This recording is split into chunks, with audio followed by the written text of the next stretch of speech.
Interview about the book that I've released here this weekend, funny enough, called Pugs and Drummers, and that's what the stand is called. And a lot of people ask, what is the relationship between them? What does a name mean? Well, it's almost self-explanatory. Pug is a little slang for the ferret, and drummer is obvious to us that live and lives are entwined by the rabbit. He's a little nickname for the rabbit. And it all stems years ago when he didn't have permission to go ferreting, and he wanted to talk about it in the local hostelry, but he didn't want the keepers or the police to know what you were talking about.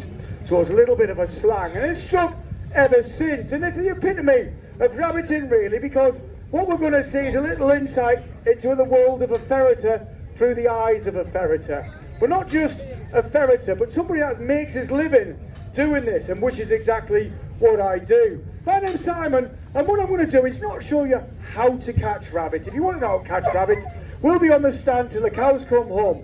This is more why and how we do what we do to get the results we get. Because a lot of people want to know about the little nuts and bolts, or the little things you do, and you do without realising it, and you forget you're even doing it. So I just want to get a few little crumbs on the floor for a few people. But my journey's not going to start here in the 21st century. It's going to start in the last century in Teesside, because that's where I grew up.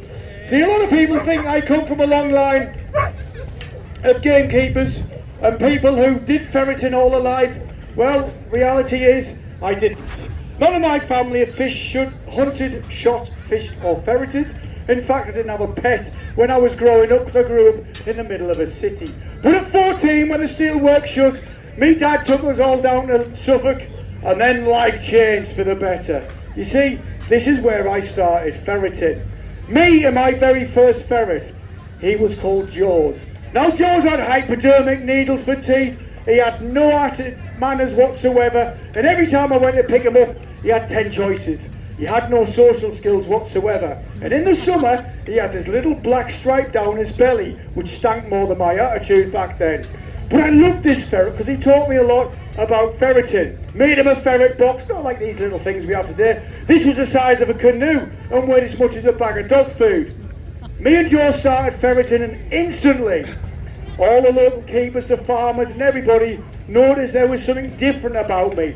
Not that I was lanky, full of attitude and was from the northeast, it's just that I was obsessive about breaking down how I was ferreting.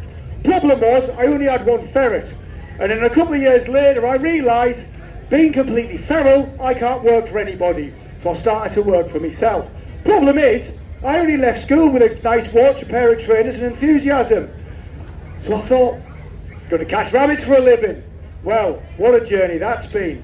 But I only had one ferret, and that was too much. I was turning him vegetarian, so I had to dip out because the local said, I used the polecat ferrets, they're brilliant.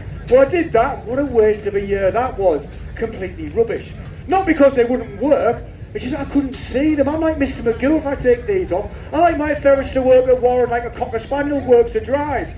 And because I'm working amongst the gamekeeper saturated lands of East Anglia, I was in trouble. They were disappearing all over the place. So I started using white or light coloured ferrets. And this was the start. This was the pivotal change. And then I looked at all these cultures, religions and industries around me and sport to cherry pick ideas, which even now I'm using 95% of them I started using in the late 80s, early 90s. And football was my inspiration. Football and ferreting go together like bread and butter. And it all starts with the rabbit warren. This is the theatre of dreams. And when you go into the theatre of dreams, between the chips on your shoulder, there's a word of expectancy, because I'm in the result business.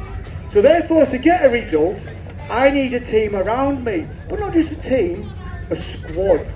Ferreting is now a squad game.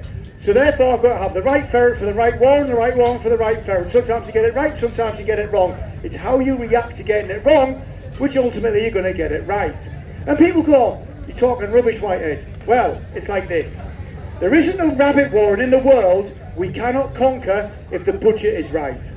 Somebody pulled me a task yesterday on this, and I said two examples.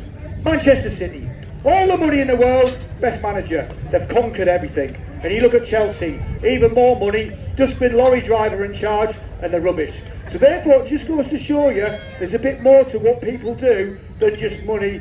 They've got to know what they're doing. But what we did with the ferrets, or what I did with the ferreting, was started using white ferrets, but I was using different ferrets. Now, a ferret's not a ferret. Everybody thinks just because it's a ferret, it's small, smelly, got sharp teeth, it's going to have that prey drive that I want. I want a prey drive like a Tasmanian devil, but not at the cost of a social skill, because you still need to pick it up. So what I'm going to do is talk through subliminally how I raise my ferrets, how all the people around me over these 40 years have taught me many things. Some have taught me what not to do, some have told me what to do. And we continue to learn to this day. So, subliminal training, what's that? I'm going to get in the heads of these ferrets, the dogs, as well as the humans. And people go, you don't. I'll get in your head by the end of this demo, no problem whatsoever. And to prove that, little white coffee, not too hot, not too cold, but with 1 sugar. Thank you very much. So in the box we've got some light coloured ferrets, but they're different. You see, being a manager of a team, you've got to look at their strengths and weaknesses. So, one of these animals, I use 5% of the time, because I have to. One of these animals, I use 95% of the time, because I choose to. That's because I'm going to work a bully, I'm not going to be bullied by a rabbit. Now this is an important sentence when we look at the rabbit, because in the hills of Yorkshire where I am, the rabbits are 4.5 pounds. When I go to Suffolk where I lived for 30 years, they're 2 pounds. And they're built differently, and they react differently, and the warrens are different. So in Suffolk when the warrens were this wide, and you got a little rabbit and a little ferret, they're just going to run past each other. If you got a big rabbit in a little hole, they're not going to do that. So it doesn't take brain of Britain to work out you want to use a bigger ferret for a bigger rabbit. But modern fads, fancies and fashions dictate that people want ferrets the size of cigars, and I'm happy for you, I really am, but it's not for me. What I want is something that's going to do the job. So, here we have it, male and female, but with a twist. The female of this species we call a Jill. Now the Jill is a vehicle that is going to take us into the future of ferreting, because she is the reproductive organ I need to breed from, hence why 5% of the time I have to work them, because we need to further our line. So she's a vehicle, very sleek, very athletic, racing-like chassis. Her fuselage is very small, because she's not built for stamina, she's built for speed. And she's very aesthetically pleased, and now that means, fella, she's good looking. So she's like the Lamborghini of the ferret world, and that's what she is. Beautiful, sleek, sports car, you need to know how to handle her. But in my other right arm, very clever me from the north, 2 right arms, is the male of the species. Now normally you would call this a hop, but see, the thing was, many years ago we discovered at the end of January, floating through the air with the pollen was hormones, and hormones would wreak havoc on this animal. He would go from a Tasmanian devil to a housewife. It's not good for me, because my season's 12 months of the year, not 6 months, so we had him castrated. Called a hobble. Well, you would do, wouldn't you, if you had that? And then that means whenever month of the year, because where I come from we have 12 of them, they come out of that ferret box, their focus is on the job in hand, not going to see their girlfriend. So again, I have been looking differently into this. So, how am I going to do and raise them and work them? Well, see these ferrets, Lambo, Land Rover, they different terrains. So Lamborghini, get home quickly, I'll be there in half the time. But because I don't want to get stuck in the mud when they go to the hills with the dogs on Sunday night, I'll use a Land Rover. Different vehicle, different terrain, ultimate result. Now this is my simplistic view of the rabbit warren. You see, we get a little warren like this, 1 ferret, 10 minutes, 25 yards square, 4 holes, maybe only 3 rabbits. The Jill's going to do the job. Just remember who you're watching. You're not watching Fred goes down the pub every night and has a ferret that's 15-year-old and goes out now and then. I sold my soul to silver to whoever pays the bill decades ago. They ain't going to give me a rabbit warren with no nettles and 3 holes and 4 rabbits. They're going to give me the monstrosities. So then I'm using a different creature. I'm using the hobble, and a lot of them, because they're conduit of pressure. If you don't pressure anything, it's not going to react. But what we've got to understand before I go on to breeding and raising and training them, you can have the best ferrets in the world, you can have the best equipment in the world, you can have the best will in the world. If this rabbit doesn't want to come out, it ain't going to come out. You've got to circumnavigate that problem, and that's where experience comes in. So, in this box, we've got some nippers, young ferrets. Minus a box of frogs. The exuberance of youth, the naivety. So to get a successful squad, you've got to fuse this with experience. Youthful is brilliant. You will never beat a wise old head. But that wise old head hasn't got the athleticism of a youngster, so you've got to marry them together. So in here we've got two different varying ages. They're only 2 weeks apart, and if ever you're going to get me savaged by an animal and put it on TikTok and YouTube, now is the time. Because in here is unpredictability with a capital U. So the first couple I'm going to get out, the most fearsome creatures on the land, are 6.5, just coming up to 7 weeks old. Weaned off mother, they are these two little things. Now then, this is the age all their training starts. This is what I'm renowned for, not here, across the world. I'm going to put a switch in their head. In this hand, they're going to be like Coco the Clown. When these grow up and work the rabbit warrens, they're going to be like Hannibal Lecter. Now, if you get it the wrong way around, come and see us, because life shouldn't be like that. Ferrets are designed to be handled, but they grow up very quickly. So what I do, when I breed with the mindset, improve on what you got. If you can't improve on what you got, what's the point? You're not going to make £1 million selling these, because you're not going to pay what they're worth. If you had to pay what they earn me, you wouldn't pay for it, because you're saying they're £1.50. Well, to me they're priceless, so I'm going to put everything into getting the best from the land and putting it in that box. But there's no guarantee of success. All I am doing is reducing the percentage of failure. So when they're born, what I do differently to the mass population now who are obsessed with Facebook selfies with a day-old ferret, leave them alone for 4 weeks. But you know what? I've learned something. At 4 weeks old, would you believe the ferrets are exactly the same sex as when they were born? It's amazing, isn't it? Amazing fact. So that's why I leave them alone. But at 4 weeks, I then alter. I then put a little bit of rabbit in there. First thing they smell, first thing they taste, first thing they cuddle up to, first thing they feel is what they're looking for under the ground. That prey drive, that DNA, has had an adhesive added. So when they start growing up, I've got to get them ready for the rabbit warren. So in 2 weeks' time, these little ones are going to be this size. Now, he's a little bit more of a chunk of ferret. He's full of attitude, this little boy. And in another 6 weeks, he'll be this big. That's why there's a no tolerance on little nippy bites, because a lot of people go, oh, it's ever so funny, isn't that cute? It's a little baby ferret. 6 weeks later, it's making you cry. It's not so cute. So you've got to get in there early. And then we put him in a hutch. The hutch is going to be on layers and levels. I want me ferrets to go up and down like my beloved football team. And then we look at the rabbit warren. Look at the pipes. Look at the channels and the deep cavities. If he's afraid of the dark or claustrophobic, he ain't going to be pushing rabbits out for me. He's going to be fast asleep somewhere.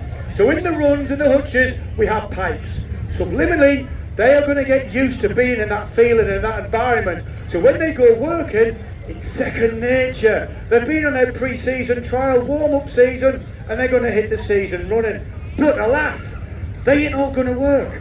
So we've got to accept that fact. And then, when the call comes, we are going to have a team ready to back up what I tell the gamekeeper. Because when Fred rings up, now Fred, he's the head keeper, nice fella, big belly, dodgy knees, but he drives a lovely Range Rover Sport. He comes round here every night, makes sure the ground's manicured for you, so you enjoy yourself. But every time he comes to the bottom, on the hill, there they are. No hundreds of rabbits, not even 20 or 30.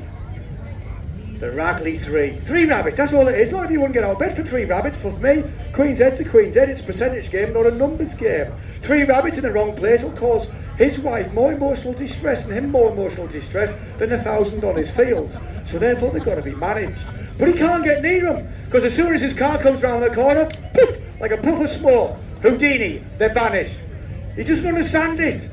They never will, because they don't understand nature like what we do. The rabbits are here for this, called grass. Anybody here got horses? No? Fantastic, you all got some money then. See, because if you have horses, this has got laminitis written all over it, it's full of sugar. But if you're a rabbit, you're pumping a litre out every 31 days, you're going to be fitness, you're going to be fit. So like a human, they will travel a good distance for free food. These rabbits are living over there in them trees, 600 yards away. So when Fred comes around, do you think they're going to try and outrun him? Not a chance. They use the head. They make a little glamping village, a little holiday home. They duck down, wait for danger to pass, come back out, wave at him and run off again. This is how it operates. That's why not every rabbit warren has got rabbits in it. But I made a deal with Fred. So now then, I'll harvest the Ragley 3. When I do, get your chequebook out. Sign the bottom right hand corner. My couple of hours ferreting, you're paying my mortgage this month. On the flip side, the difference between me and my friends, if I don't back up what I'm chewing on about, this is what I'll be wearing to the pub tonight. Now I can tell you now, round here, they're not going to let me in. So that's where the plan B, C, D, E and F comes in. Because when you win the league, you don't play flowing football every week. You've got to dig down and get dirty at times. And sometimes you get beat. But it's how you react, post-mortem, come back, conquer. And that's why when you're dealing with Mother Nature, you've got to get in the head of Mother Nature. Realise how it operates when you put a little bit of pressure on it, how it operates through every different month of the year, every different region of the country, every different substrate they're making their warrens in. You've all got to feed it into your massive computer. So when you're looking at rabbit warren and reading it like a river, instantly you know what's going on. So, here's the rub. I've now got to do a job. Back of my mind, PPE check, risk assessment, environmental impact. We've got all that nowadays. But, look at the weather. 40s top, 40s hat, brand a cost of blue boots, because we all know we catch more rabbits with blue boots on, like Ronaldo's red football boots. And then, we look at the warren. We're dealing with food here. This is why us ferreters, we intimidate people, because we don't need ballistics or missiles or chemicals or poisons to do our job. A few animals, nets and a bit of knowledge. That's all we need. That's why we're timeless. That's why what I'm about to do is so primitive, we may as well be with the dinosaurs. But we are going to be extinct like the dinosaurs, because we're going forward in providing food for the country while doing a job organically and helping the environment. So by using nets, I'm going to be all sympathetic, because remember, at the back of my mind, Queen's Head, the better rabbit I get, the bigger the rabbit, the more pristine condition the rabbit, the more money I'm going to get paid. So therefore, we're going to use the nets that have been around for hundreds of years, but we're using modern synthetic materials. Now I remember when people used to use hemp nets, hemp smell, it's no good for me. It's biodegradable. So when it gets wet, if you don't dry it naturally, it's going to ferment from the inside out and become brittle. So the net looks really good until you put it over a rabbit hole and the rabbit bolts, and you've got a shape like this in the middle and it's running off to freedom. It ain't good for my heart.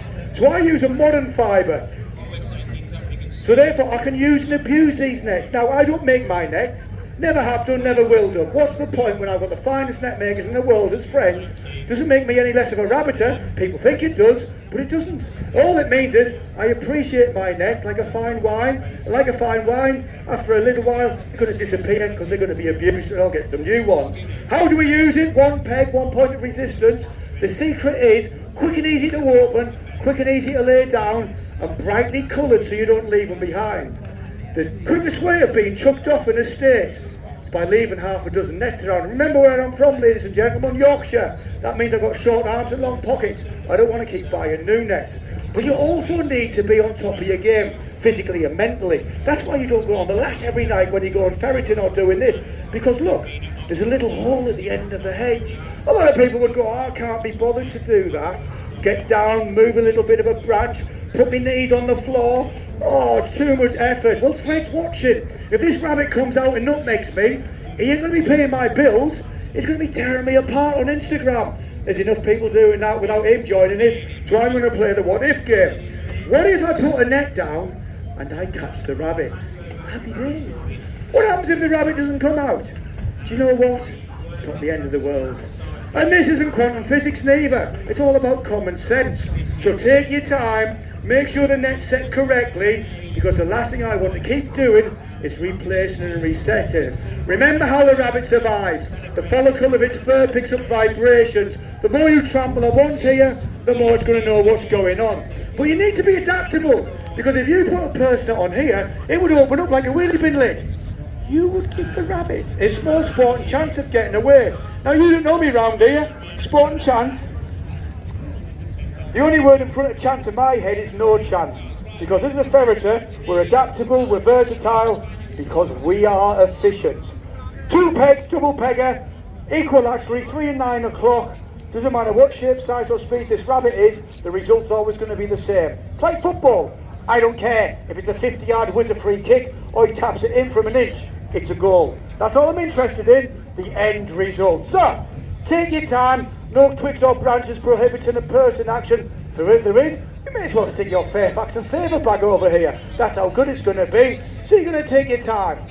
Now what I do here is people rushing this, trying to impress you by getting the nets down quickly, only to replace them 15 times. You're impressing nobody. What does impress me though, is the rise of the next net. This is called the long net. Do you know why they call it a long net? Go and have a stab in the dark. Prove to me they've spent all the money on education but not on roadsides. That's right, it's a long net. And that's what I'm going to use next. This is my net of choice. Now I have a little simple philosophy. When I'm rabbiting, it's not about catching rabbits, it's about not letting any get away. Now when you get your head around that, you'll do a lot better. So if I was here for the first time, I would surround the whole warren with a net like the Indians surrounded John Wayne. I don't need to do that. I've been here a couple of days. Mentally, I picked up a little diagram, a little whitehead Google map of this rabbit warren. I know how long it is, how deep it is, where the stop ends are, where the holes are. I've read it. So I'm going to use a little long net, but not just any long net. One of the best nets I believe they are in the land. Now we've tried and tested a lot of nets over the years. My equipment is equipment because it works. A lot of junk about, and this is why. When you're using a long net in the ground, our ground is different. And I've always been a believer of having grommets on your long net so you can adjust it. If you don't adjust it, you're either going to break your hand pulling a peg in the ground or leave a little gap that big for the rabbit to go underneath and run off. So by having that adaptability, not only can you put it in the ground, you can alter the top. Now people go, why do you need to alter the top? It's like this. From time to time, you will come over a natural anomaly that Darwinism has provoked in the evolution of the rabbit's escape mechanism of its environment. When I did, that's a big word for a Saturday afternoon, I can tell you. Now, when I was doing some pig fields in Suffolk, Mr. Middleditch's name was, nice old farmer, got me out the brown stuff with his wages, lots of years. But the rabbits were different. You see, what they would do, they would feed on the pig nuts, big rabbits, fairly dose of antibiotics, I agree, but they are big rabbits, but they would run towards the 5 strands of pig wire and jump over the top. Because they realised if they touched it, they got an electric shock. So over the time, they learned to jump over the top. What do you think happened when I put a long net around their pig hut? The rabbits ran towards it and jumped over it because they were conditioned to jumping over something because that's how they escaped. So all I had to do was make sure the net was set a bit taller and we caught them. And it just goes to prove that by having this adaptability, you can get over these little things that from time to time are going to pop up and test our patience.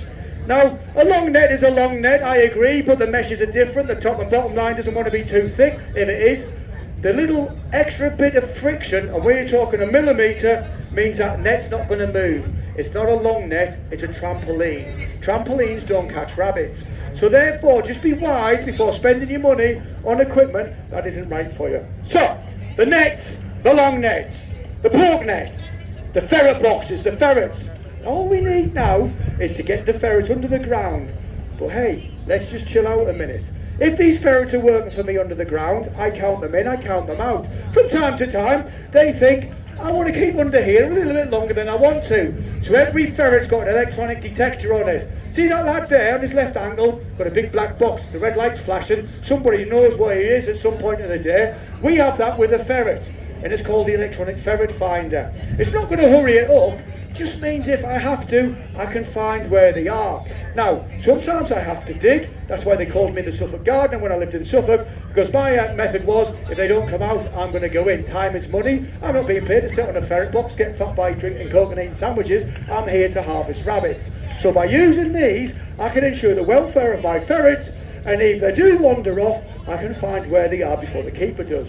So, how do we put it on? Around the neck. And this is why you want your ferrets used to being handled, because at the end of the day, you're going to put something around its neck and tighten very tightly, and it doesn't react. So, ferrets are ferrets. They can't say, help, that's too tight, they're going to bite me. So I'm going to make sure they're used to being handled, they're going to have a collar around the neck, and it's not on too tight. Now, the fail-safe method of finding out if it's not on too tight is by turning the collar 360 degrees. It's equivalent to you not choking. A lot of people think they're choking and they're shouting, help, I'm choking. But in fact, It's a medical fact, if you choke and you can't speak. So therefore, it's exactly the same thing. But, the ferret here, little Fifi Trixabelle the Third, she's not these dogs. These dogs will do anything for me. Dig up trees, climb mountains, swim oceans. See this ferret? Like my ex-missus. Only does anything to please herself. And if I get in the way, it'll take 3 times as long. But I've learned from that experience and patience. Because when you got patience, this is what ferreting's based on. It's the cornerstone of our tradition. And we all know how we're renowned for that. So when I put this under the ground, well, nothing I do is going to speed it up. All I'm going to do is slow it down and annoy the ferret. So I'm just going to let her get on with it. Because we have now got the finest unscripted drama the country will ever see. You see, when you're here, you can appreciate the marvels of Mother Nature. The silence is deafening as we sit on the rabbit warren, and the polecat that was evolved into the ferret fits perfectly into the pipe. Like a little furry version of Domestos, we utilise this as a flushing agent. It's my job to make sure the ferret's job isn't wasted. Now that ferret does not care if I've got a gun, a net, a dog, a hawk. All that's got is a lust for finding a rabbit, which is fantastic. Because as it comes around the corner, it's completely back. So it's relying on a sense of touch. And every follicle of aromatic fur is picking up the young rabbits running around the hedgerow. But she's not foolish. She's not going to go on a calorie-deficient run to try and catch them. She's like me, old, experienced and grey. We've got rabbit now. We'll come back for them. What she's interested in is this fella, the buck rabbit.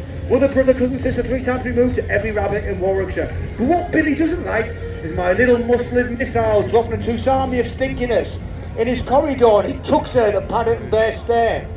Now for us ferreters, what we call this is the Mexican standoff. So when you're on a rabbit warren, seconds feel like minutes. But in reality, bang, he's going to get out of there. Why? He doesn't want to mix it with his ferret.